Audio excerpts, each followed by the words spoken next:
Chicken বল এভাবে তৈরি করার পর কিন্তু প্রসেস করারও সিস্টেম আছে।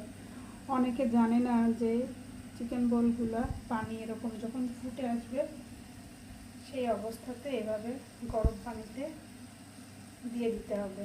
দিয়ে বেশি না, জাস্ট 5 মিনিট এটাকে একটু বয়েল করে নিতে হবে। বেশিক্ষণ রাখলে কিন্তু শক্ত হয়ে যাবে, তখন আর স্পঞ্জি যে ভাবটা সেই ভাবটা থাকবে না। জাস্ট 5 মিনিট পরে একটা স্ট্রেনারের সাহায্যে এটাকে সেকে তুলে নিতে হবে। তারপরে চাইলে 2 মাসের জন্য এটা ফ্রিজে সংরক্ষণ করে রাখা যায়।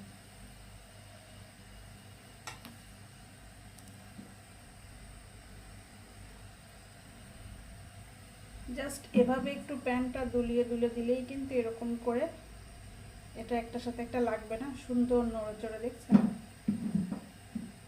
ঠিক এভাবে 5 মিনিট জাল করে নেওয়ার পরে এটাকে ছেঁকে নিতে হবে।